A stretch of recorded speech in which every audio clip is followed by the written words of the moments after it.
కాళేశ్వరంపై BRS పై అవినీతి ఆరోపణలు, ప్రభుత్వ మంత్రులపై ట్యాక్స్లు అంటూ ప్రత్యారోపణలతో తెలంగాణ రాజకీయం సెగలు కక్కుతోంది. కాళేశ్వరం విచారణలో భాగంగా ఇప్పటికే కేసీఆర్ కు నోటీసులు బీఆర్ఎస్ లో ప్రకంపనలు రేపుతున్నాయి. అటు ట్యాక్స్ల పేరుతో అధికార పార్టీ అవినీతి పరాకాష్ఠకు చేరిందంటూ బీఆర్ఎస్ కాంగ్రెస్ ను ఉక్కిరిబిక్కిరి చేస్తోంది. జస్టిస్ పీసీ ఘోష్ నేతృత్వంలోని కమిషన్ కాళేశ్వరం విచారణపై స్పీడ్ పెంచింది. కేసీఆర్ విచారణ అనంతరం నివేదిక ఇవ్వడానికి సిద్ధమవుతోంది. ఈ క్రమంలో Harish Rao power point presentation ఇచ్చారు. కాళేశ్వరం ప్రాజెక్టుతోనే తెలంగాణ సస్యశ్యామలం అవుతోందంటూ బీఆర్ఎస్, అవినీతి జరిగిందంటూ కాంగ్రెస్ చెప్తున్న వాదనల వెనుక ఏం జరుగుతోంది? కాళేశ్వరం కహాని ఏంటి?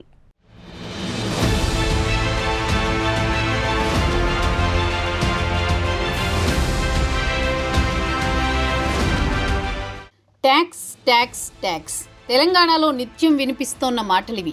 ప్రభుత్వం ఏర్పాటు చేసిన కమిషన్లు కూడా విచారణ పేరుతో రంగంలోకి దిగడంతో నేతల్లో అలజడి మొదలైంది.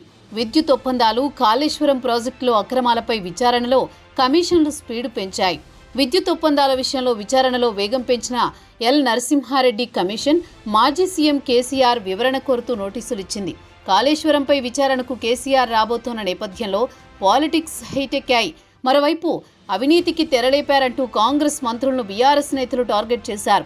రామగుండం ఎన్టీపీసీలో రవాణా శాఖ మంత్రి పొన్నం ప్రభాకర్ ఫ్లై యాష్ కుంభకోణానికి పాల్పడుతున్నారని బీఆర్ఎస్ ఎమ్మెల్యే కౌశిక్ రెడ్డి ఆరోపించారు.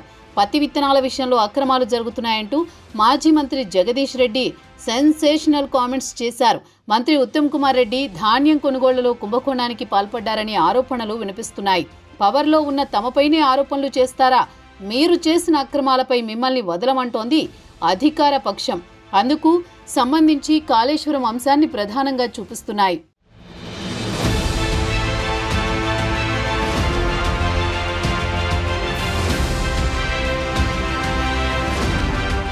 ప్రాజెక్టు గొప్పతనం పక్కన పెడితే అసలు ప్రాజెక్టులో అవినీతి జరిగిందన్నది కాంగ్రెస్ నేతల అభియోగం. చిన్న చిల్లర పనుల్లోనే స్కాములు జరుగుతున్న ప్రస్తుత పరిస్థితుల్లో వేల కోట్ల ఖర్చుతో నిర్మించిన కాళేశ్వరం అవినీతి జరిగిందనడంలో ఆశ్చర్యం లేదంటున్నారు కొందరు. కాళేశ్వరం ప్రాజెక్టులో అవినీతి జరిగిందా లేదా అన్నది అసలు ప్రశ్న కాదు. నిర్మాణ లోపాలపై ఏడాదిగా విచారణ జరుపుతున్న జస్టిస్ పీసీ ఘోష్ కమిషన్ మాజీ ముఖ్యమంత్రి కేసీఆర్ కు నోటీసు జారీ చేసింది.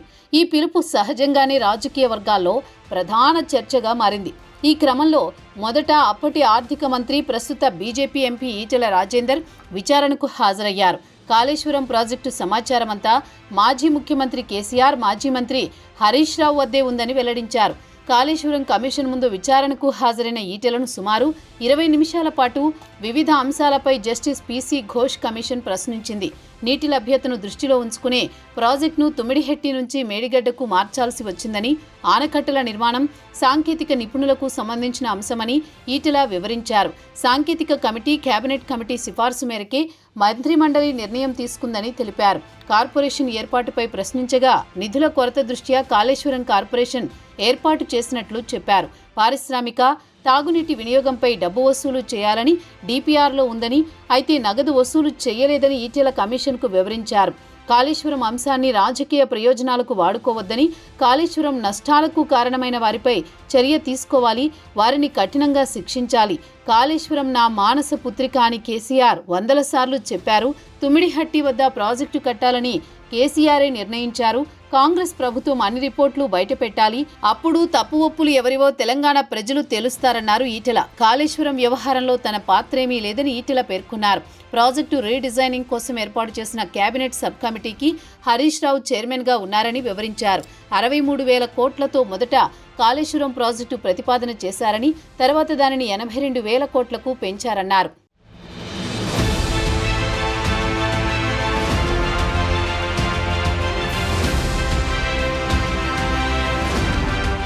అదే బాటలో మాజీ ముఖ్యమంత్రి కేసీఆర్, మాజీ మంత్రి హరీష్ రావు కూడా విచారణకు హాజరవుతారా, లేక న్యాయపరంగా అందుబాటులో ఉన్న మార్గాలను అన్వేషిస్తారా అనేది కీలకంగా మారుతోంది.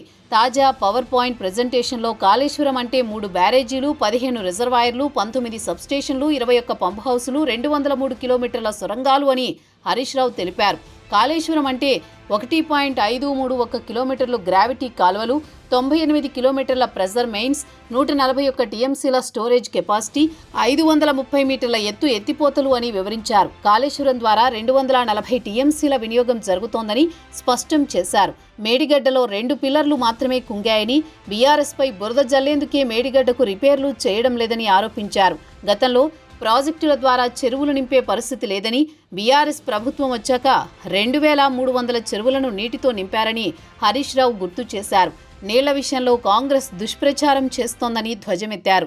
కాళేశ్వరం లేకున్నా పంటలు పండాయని మంత్రి ఉత్తమ్ కుమార్ రెడ్డి చెప్పిన మాటలు అవాస్తవమని తెలిపారు.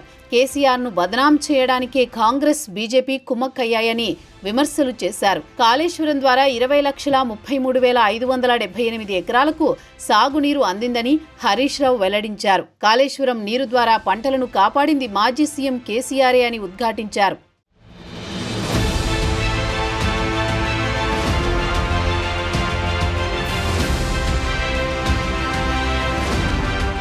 కేసీఆర్ కమిషన్ విచారణకు హాజరు కావడం వలన చట్టపరంగా ఎదురయ్యే చిక్కులతో పాటుగా రాజకీయంగా ఎదురయ్యే లాభ నష్టాలను బేరీజు వేసుకుని తుది నిర్ణయం తీసుకునే అవకాశం ఉందని అంటున్నారు.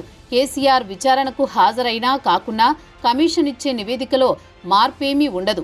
నిజానికి రాజకీయ కక్ష సాధింపు లక్ష్యంగా నివేదిక ఇప్పటికే సిద్ధమైందని బీఆర్ఎస్ వర్గాలంటున్నాయి. కేవలం ఫార్మాలిటీ కోసం మాత్రమే కేసీఆర్ను కమిషన్ విచారణకు పిలిచింది. మరోవైపు విచారణకు హాజరు కాకపోతే తప్పును ఒప్పుకున్నట్లవుతుందని, అలాగే రాజకీయ బురద జల్లేందుకు అవకాశం కాంగ్రెస్కు ఇచ్చినట్లవుతుందని, కాబట్టి కేసీఆర్ విచారణకు హాజరు కావడమే ఉత్తమమని బీఆర్ఎస్ ముఖ్య సలహాదారులు భావిస్తున్నట్టు తెలుస్తోంది.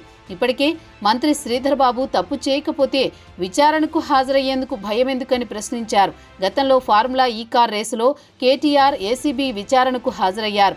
ఇప్పుడు కేసీఆర్ కూడా అదే బాటలో నడిస్తే మరింత అబాసుపాలు కావాల్సి వస్తుందని, సో విచారణకు అవకాశంగా మలుచుకుని రేవంత్ రెడ్డి చరిత్రను, కాంగ్రెస్ చరిత్రను ఎండగట్టవచ్చని అంటున్నారు. అలాగే కాళేశ్వరం ఎపిసోడ్ మొత్తం రాజకీయ డ్రామాగానే చూడాలని, ముఖ్యంగా ముఖ్యమంత్రి రేవంత్ రెడ్డి కక్ష సాధింపు రాజకీయాలకిదో మచ్చుతునకగా మారుతుందని కేసీఆర్ అంతర్గతంగా చెప్పినట్టు తెలుస్తోంది.